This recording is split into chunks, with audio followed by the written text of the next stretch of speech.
आई, आज आशिषने पुन्हा माझ्यावर हात उचलला. मी खूप थकले आहे आणि मला आता हे काही सहन होत नाही.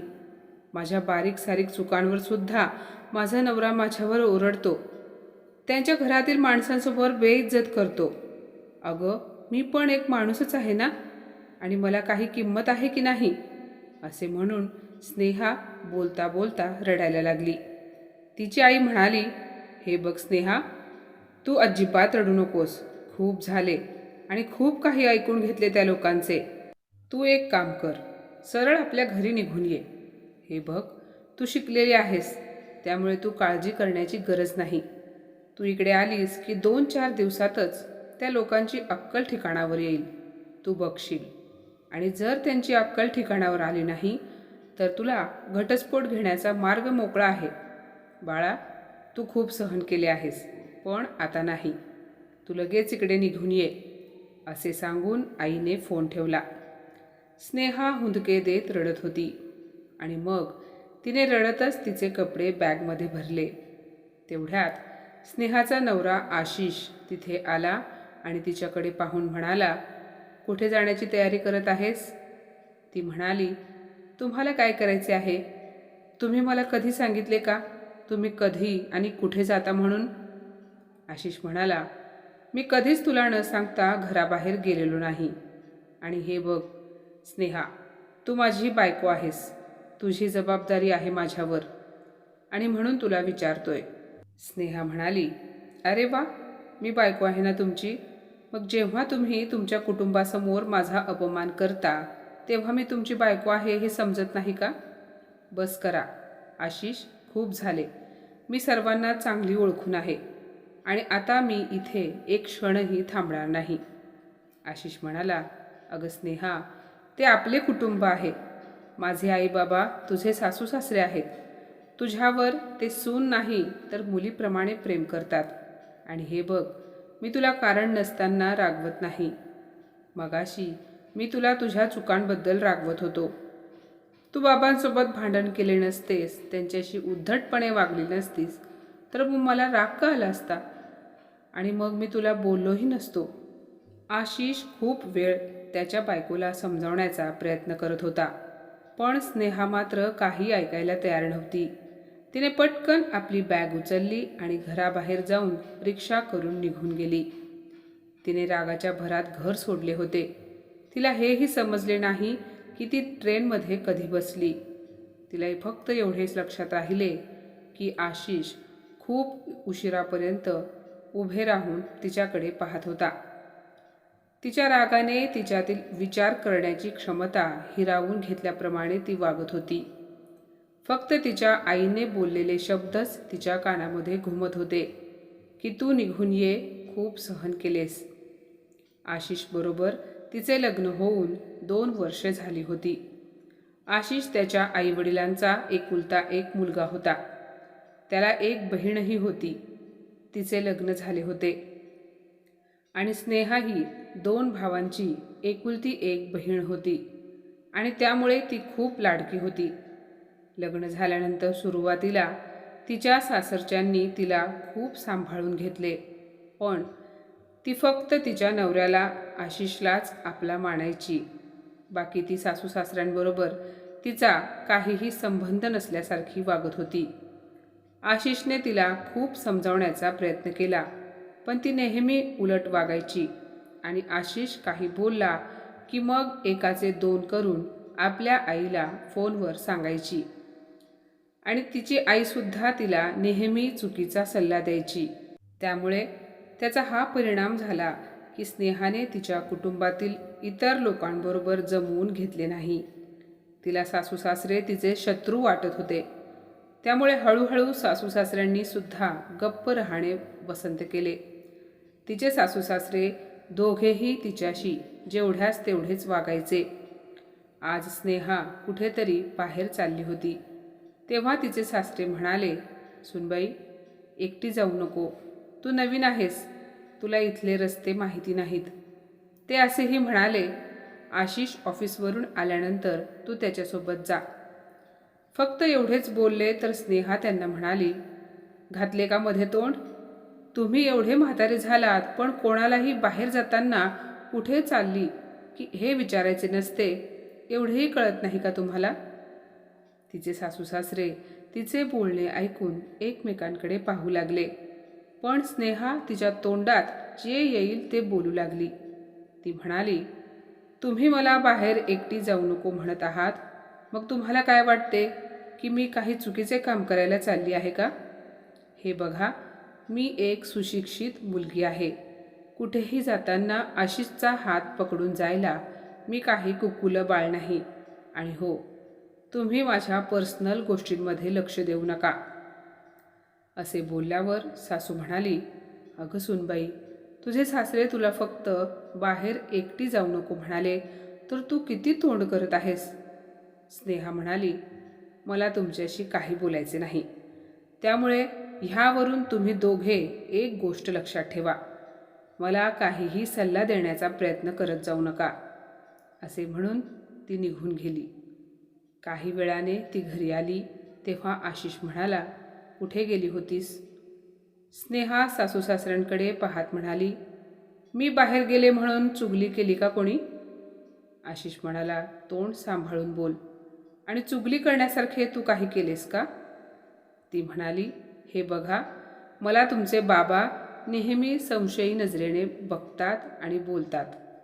मी जर बाहेर एकटी गेले तर काही आभाळ कोसळणार आहे का? आता मी स्पष्टच बोलते, ह्यांना मला घरात कैद करून ठेवायचा प्लॅन आहे. सासरे म्हणाले, अगं सुनबाई, तू कुठला विषय कुठे नेत आहेस? हे बघ, तुला वाटत असेल तर मी तुझी माफी मागतो. यावर आशिष बाबांना म्हणाला, अहो बाबा, तुम्ही का माफी मागत आहात?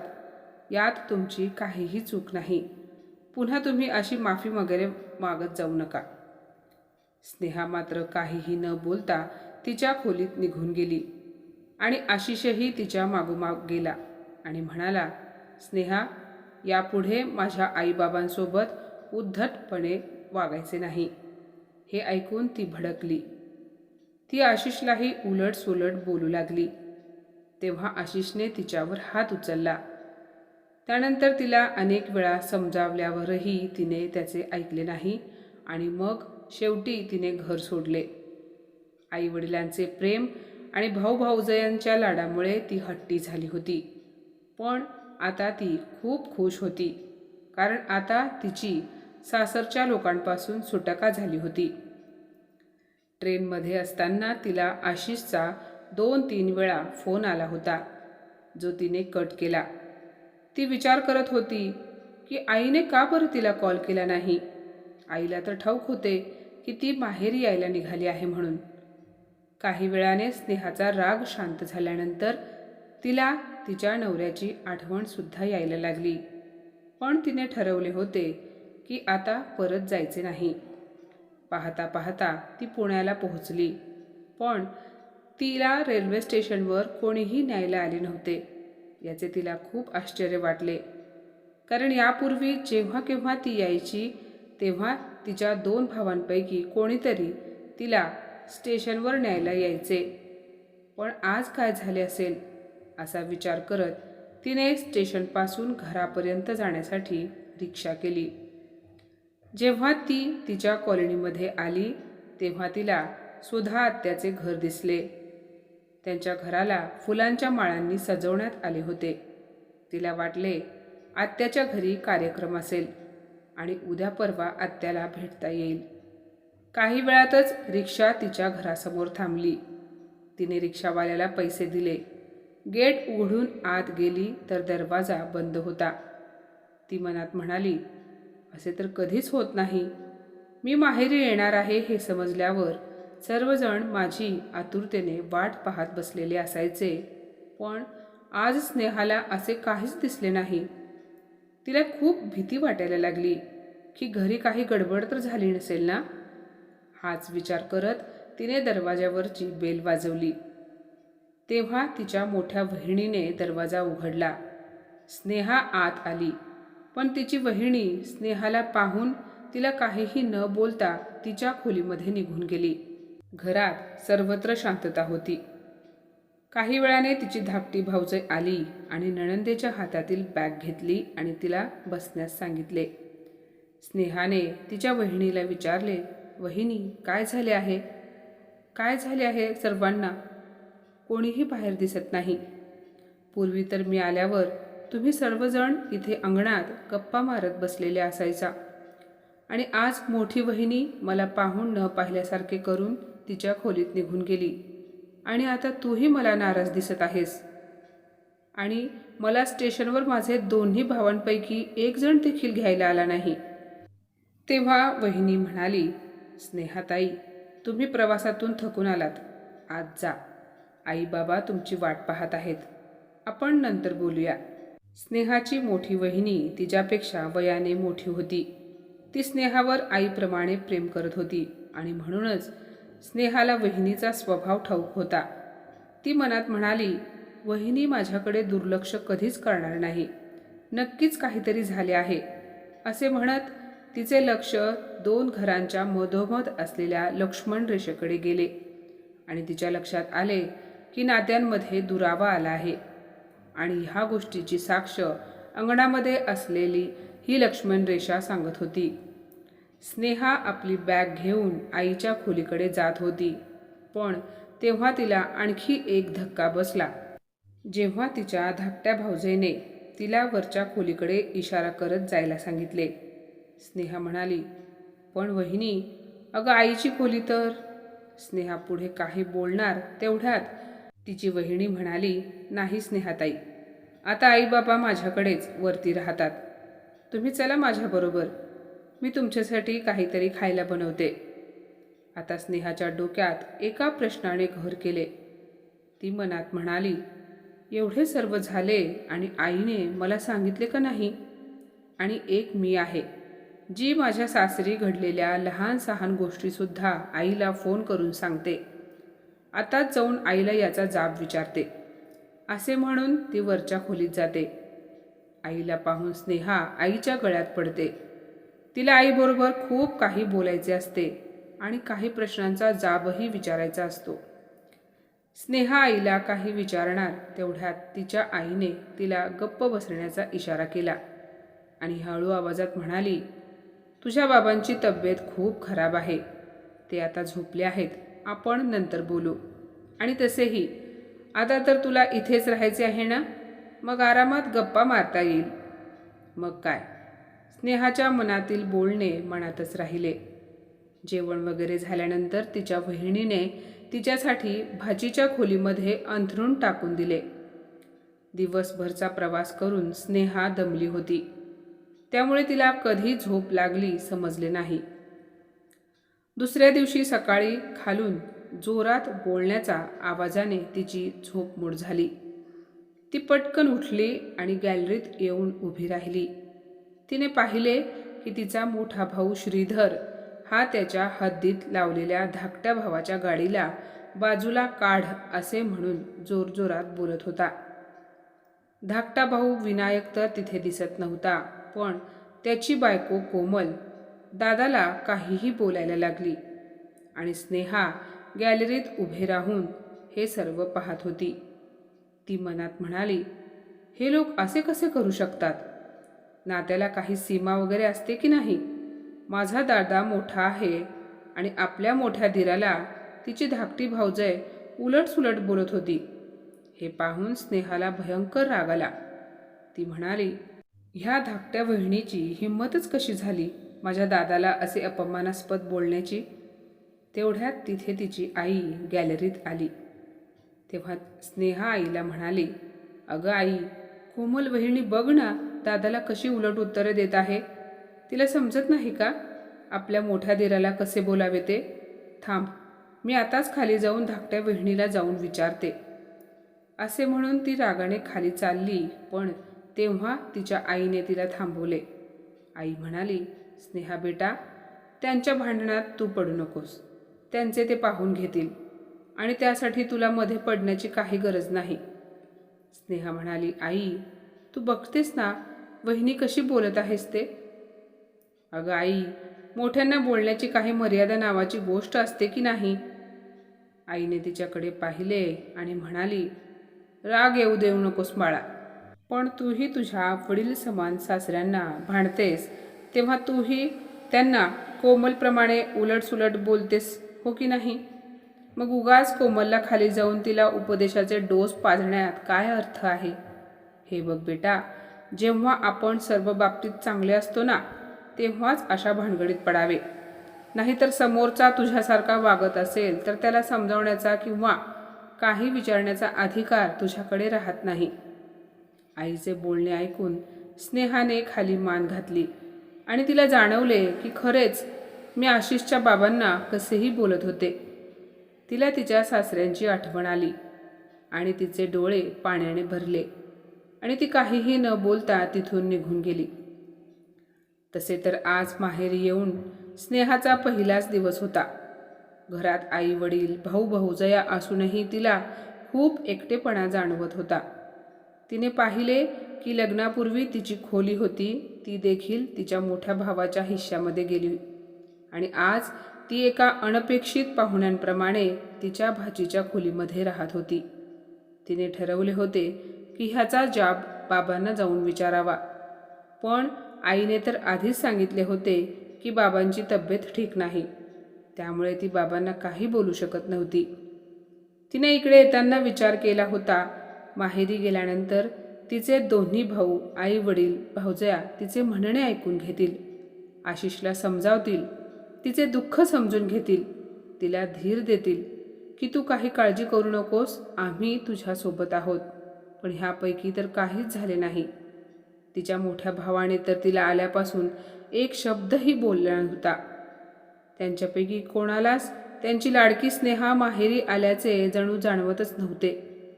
तिने ठरवले होते काय, पण झाले होते भलतेच. आज सर्वजण आपापल्या कामांमध्ये व्यस्त होते. तिला तिच्या आईला खूप काही बोलायचे होते, पण आता आई मुलीकडे दुर्लक्ष करत होती. जसे काही आईला स्नेहाची रोजची बडबड ऐकावीशी वाटत नव्हती. स्नेहाला राहून राहून तिच्या घराची आणि आशिषची आठवण येऊ लागली. आईला बोलते करावे म्हणून तिने आईला विचारले, आई, जाधव काकांच्या घराला का सजवले आहे आणि सुधा आत्या कशा आहेत? आई म्हणाली, अगं, जाधव काकांच्या मुलाचे सुरेशचे उद्या लग्न आहे, त्याचीच तयारी चालू आहे आणि आपल्या सर्वांना लग्नाला जायचे आहे. पण तुझ्या बाबांची तब्येत काही ठीक नाही म्हणून बहुतेक मी लग्नाला जाऊ शकणार नाही. पण तू आणि तुझ्या भावजया जा लग्नाला आणि गेल्यावर सुधा आत्याची भेट घे. त्या खूप आजारी असतात, झोपूनच असतात. माणसाचे काही सांगता येत नाही, आज आहे तर उद्या नाही.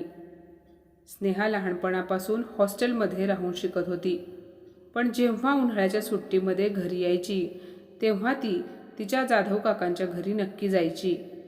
जाधव काका आणि तिचे वडील लहानपणापासूनचे जवळचे मित्र होते. सुधा आत्या जाधव काकांची बहीण होती आणि त्या आपल्या नवऱ्यापासून वेगळी होऊन आपल्या भावाच्या म्हणजे जाधव काकांच्या घरी राहत होत्या. त्यांना मुलबाळेही नव्हते. त्यांचे आयुष्य त्यांचे भाऊ आणि भाचे यांच्यामध्ये गुरफटलेले होते. सुधा आत्याला स्नेहाबद्दलही खूप प्रेम होते आणि म्हणूनच आत्याला भेटून त्यांची विचारपूस करावी ह्या विचाराने स्नेहा जाधव काकांच्या घरी जाण्याचा विचार करत होती. दुसऱ्या दिवशी घरातील सर्वजण आपापल्या कामात व्यस्त होते. तेव्हा स्नेहा आईजवळ गेली आणि म्हणाली, आई, लग्न संध्याकाळी आहे तर मग मी विचार करत होते की काही वेळ मी जाधव काकांच्या घरी जाऊन येते. संध्याकाळी आत्याला गर्दीत बोलायला मिळेल न मिळेल. यावर आई म्हणाली, ठीक आहे बाळा, जाऊन ये. त्यांनाही चांगले वाटेल आणि तुलाही त्यांना भेटून बरे वाटेल. त्यानंतर काही वेळाने ती जाधव काकांच्या घरी पोहोचली. तिथे संध्याकाळच्या लग्नाची तयारी सुरू होती. जाधव काका आणि इतर लोकांना भेटून ती आत्याची चौकशी करण्यासाठी त्यांच्या खोलीकडे गेली. लहानपणापासून ती ह्या घरी सतत यायची, त्यामुळे तिला घरातील कोपरानकोपरा ठाऊक होता. जेव्हा ती आत्याच्या खोलीजवळ पोहोचली आणि आत्याच्या खोलीला कुलूप पाहून तिला आश्चर्य वाटले. तिला समोर एक नौकर काम करताना दिसला. ती त्याला सुधा आत्याबद्दल विचारते. तेव्हा तो तिला म्हणतो, तुम्ही माझ्या मागे या. मग तो तिला घराच्या मागच्या बाजूला असलेल्या एका पत्र्याच्या छोट्याशा खोलीकडे घेऊन गेला आणि म्हणाला, सुधा आत्या इथेच राहतात. ती आत जाऊन पाहते आणि तिला खूप मोठा धक्का बसतो. ती मनात म्हणते, आत्या आणि ह्या अवस्थेत. आत्याला पाहून तिला रडू येते. एका कॉटवर ती एकटीच शांतपणे झोपली होती. स्नेहाला खूप मोठा प्रश्न पडतो की अचानक आत्यावर ही वेळ कशी आली आणि तिची अशी दयनीय अवस्था का झाली. तिने लहानपणापासून आत्याचा ह्या घरात असणारा रुबाब पाहिलेला होता आणि आज ती एवढ्याशा पत्र्याच्या खोलीमध्ये राहत होती. अचानक आत्याला खोकल्याची उबळ येते. ती जोरात खोकत असते तेव्हा स्नेहा म्हणते, आत्या थांबा, मी तुम्हाला पाणी देते. आणि पलंगाच्या बाजूला असलेल्या माठातील पाणी स्नेहा पटकन आत्याला आणून देते आणि स्वतः मानेत हात घालून आत्याला उठवते. आत्या पाणी पिऊन पाठ टेकत म्हणतात, बेटा तू कोण आहेस? मी तुला काही ओळखले नाही. तेव्हा स्नेहा म्हणाली, आत्या मी तुमची स्नेहा जगताप. तेव्हा आत्या म्हणते, अगं बाळा तू कधी आलीस? मला इकडे येऊन 2 दिवस झाले. पण आत्या मला एक सांगाल का, तुमची ही अवस्था आणि तुम्ही एवढे मोठे घर सोडून इथे का राहता? मी आता जाऊन जाधव काकांना विचारते. तेव्हा आत्या म्हणाली, थांब स्नेहा बेटा, कोणाला काही बोलू नकोस. मला माझ्या कर्माची फळे मिळत आहेत आणि हे एक चांगले आहे, त्याची शिक्षा मी इथेच भोगत आहे. स्नेहा म्हणाली, पण आत्या असे काय केले आहे तुम्ही? आत्या म्हणाली, मी माझ्या नवऱ्याचे घर सोडण्याचे पाप केले आहे, तेही फक्त माझ्या गर्विष्ठ स्वभावामुळे. स्नेहाला काहीही समजत नव्हते. तेव्हा आत्याने बोलायला सुरुवात केली. ती म्हणाली, स्नेहा मी माझ्या वडिलांची खूप लाडकी होते. ज्यावेळी लोक आपल्या मुलीला शाळेतही पाठवत नव्हते त्यावेळी माझ्या वडिलांनी मला हॉस्टेलमध्ये ठेवून शिकवले. घोडेस्वारी, निशाणेबाजी सुद्धा शिकवली. मला सर्व काही शिकवले गेले, फक्त लग्नानंतर नवऱ्याच्या घरी कसे राहायचे हे शिकवले नाही. मला माझ्या शिक्षणाचा खूप गर्व होता. त्यामुळे मला असे वाटत होते की माझ्यापेक्षा शहाणा कोणीच नाही. माझा स्वभाव खूप हट्टी आणि घमेंडी झाला होता. माझ्या बाबांनी माझ्या लग्नात खूप खर्च केला होता. सर्व किमती वस्तू दिल्या होत्या. फक्त मला संस्कार द्यायला ते विसरले.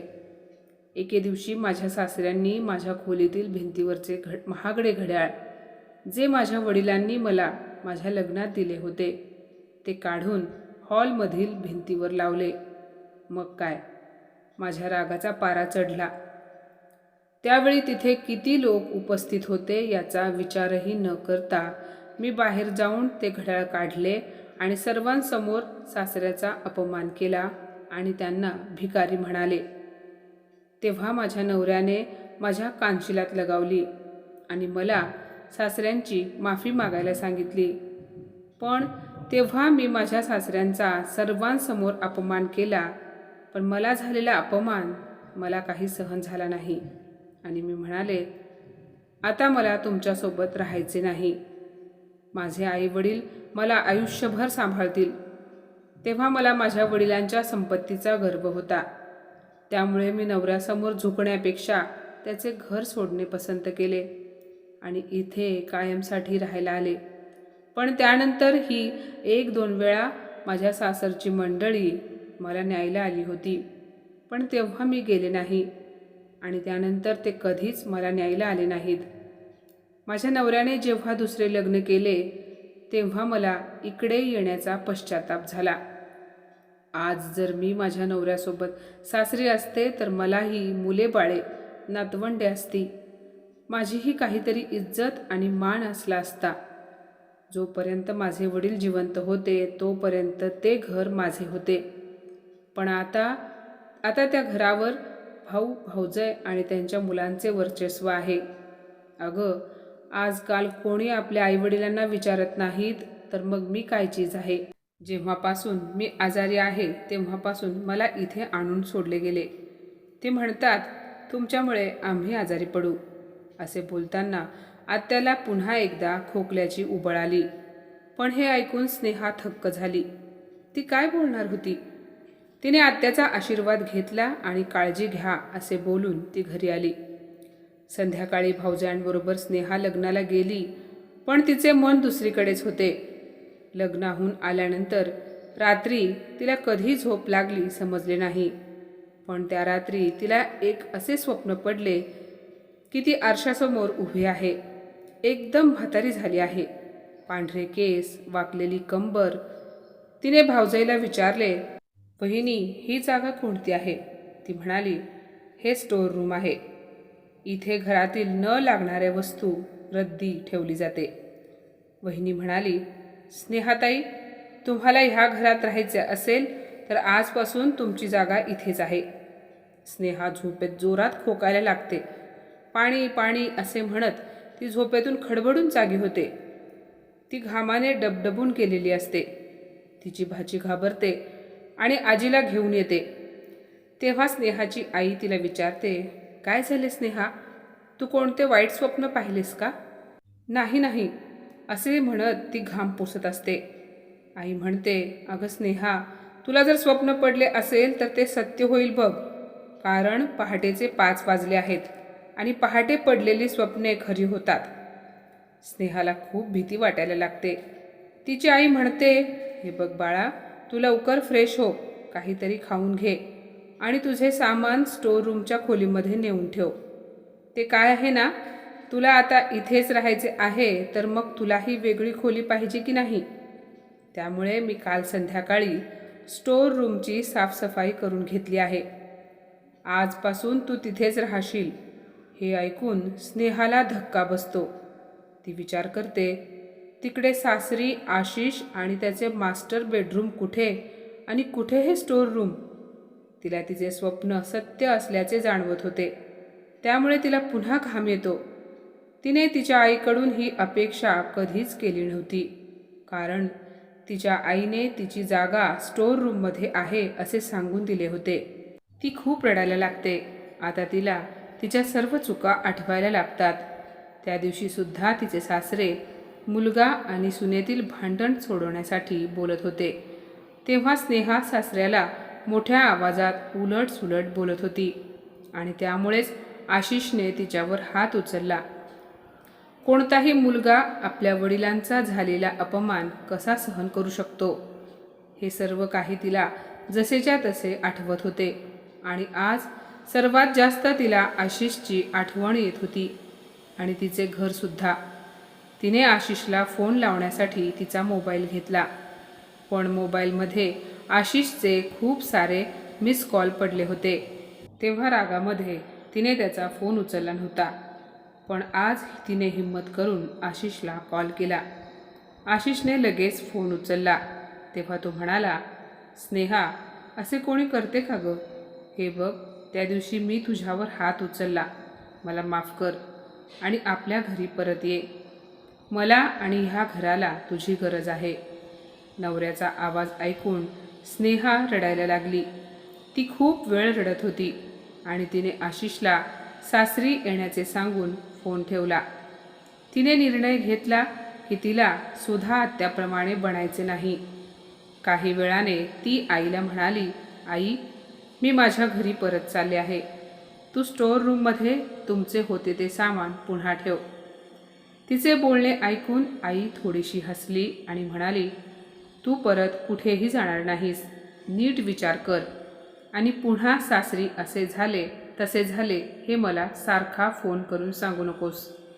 स्नेहा म्हणाली, ठीक आहे आई, मी माझ्या घरी जाणार आहे. तेच माझे घर आहे. माझा नवरा आणि त्याचे आईवडील हीच माझी माणसे आहेत आणि यापुढे मी कोणतीही चूक न करता व्यवस्थित संसार करणार आहे. त्यामुळे मी तुला माझे गाऱ्हाणे ऐकवण्याची वेळच येणार नाही. असे बोलून ती आंघोळ करायला गेली. मुलगी सासरी जाणार आहे म्हणून आईने खूप सारे पदार्थ बांधून ठेवले होते. शेवटी सर्वांना भेटून स्नेहा सासरी जायला निघाली. तिने स्टेशनला जाण्यासाठी कॅब बोलावली. काही अंतरावर गेल्यावर तिच्या लक्षात आले की बहुतेक तिने तिचा मोबाईल घरीच विसरला आहे.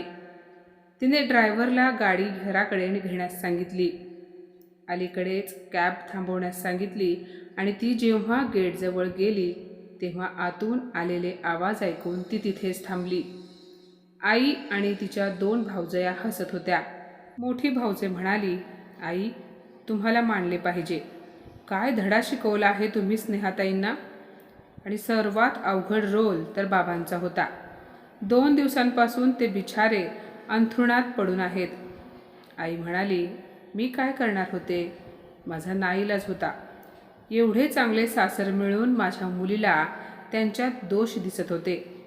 आणि हो, पण जर तिच्या बाबांना आपल्या लाडक्या मुलीला आपल्यामुळे त्रास होतोय हे समजले असते तर त्यांनी आपण सर्वजण मिळून नाटक करून तिच्याशी असे मुद्दाम वागतोय हे सांगितले असते आणि मग ती परत कधीच सासरी गेली नसती.